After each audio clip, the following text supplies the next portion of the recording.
অসহায় মানুষদের হাত পা আঙুল কেটে পৈশাচিক আনন্দ নিতেন মিল্টন সমাদ্দার। আর এগুলো করতেন মাদক গ্রহণ করে। এমন সব ভয়ঙ্কর তথ্য দিয়েছেন ঢাকা মহানগর গোয়েন্দা পুলিশ প্রধান হারুনুর রশিদ। মিল্টন সমাদ্দার জানাজা ছাড়া মৃতদেহ দাফন করতেন বলেও জানিয়েছে ডিবি প্রধান।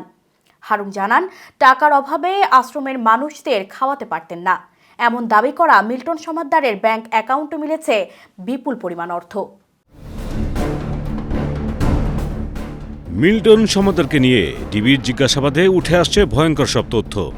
সংবাদ সম্মেলন করে মিল্টনের বিস্তারিত ফিরিস্তিরি তুলে ধরেছেন ডিবি প্রধান হারুনুর রশিদ। তিনি জানিয়েছেন, কোনো ধরনের জানাজা ছাড়াই রাতের আধারে দাফন করা হতো মরদেহ। যত মানুষ মারা গেছে তার সবকিছুই নিয়ে জবাবদিহি করতে হবে মিল্টন সমাদ্দারকে। মানুষগুলি মারা গেলেন, সে মানুষগুলি জানাজা হলো না, রাতের অন্ধকারে কবর দেওয়া হলো, আত্মীয় স্বজনকে জানানো হলো না, মিথ্যাভাবে তারা ডেথ সার্টিফিকেট সে নিজেই সিলসাপ্পর দিয়ে বানালেন এবং বানিয়ে এগুলি রেকর্ডে রাখলেন না, তার আত্মীয় স্বজনকে জানালেন না।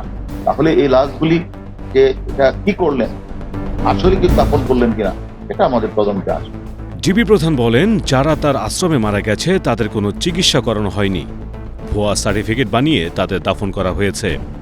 এমনকি তার আশ্রমে থাকা অসহায় মানুষের হাত আঙ্গুল কেটে মিল্টন সমাদ্দার পৈশাচিক আনন্দ পেতেন বলেও জানিয়েছেন ডিবি প্রধান। কাটাছেঁড়া রোগীরা কষ্ট পেত, আর্তনাদ করত, এই মাদকাসক্ত মিল্টন পৈশাচিক আনন্দ উপভোগ করত।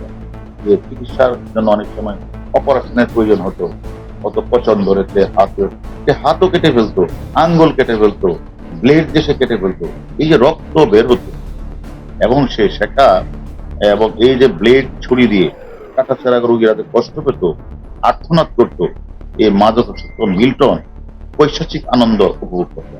রাজধানীর মিরপুর থেকে গত বুধবার রাতে মিল্টন সমাদ্দারকে গ্রেফতার করে ঢাকা মহানগর গোয়েন্দা পুলিশের মিরপুর জোনাল টিম। তার বিরুদ্ধে এরই মধ্যে মিরপুর মডেল থানায় 3টি মামলা করা হয়েছে। আরও কয়েকটি মামলা প্রস্তুতি চলছে। গত বৃহস্পতিবার মিল্টনকে ঢাকার চিফ মেট্রোপলিটন ম্যাজিস্ট্রেট আদালতে হাজির করে পুলিশ। Child and old age care আশ্রমে জাল মৃত্যু সনদ দেওয়ার অভিযোগে করা মামলায় তার 3 দিনের রিমান্ড মঞ্জুর করেছে আদালত। গ্রেফতারের পর থেকেই ভুক্তভোগীদের অনেকেই মিল্টনের বিরুদ্ধে মুখ খুলতে শুরু করেছেন। সামাজিক যোগাযোগ মাধ্যম ফেসবুকে 1,60,00,000-এর বেশি অনুসারী রয়েছে মিল্টন সমাদ্দারের।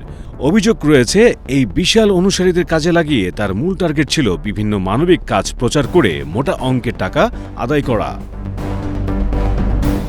মিশুক মুস্তফা, প্রবাস খবর।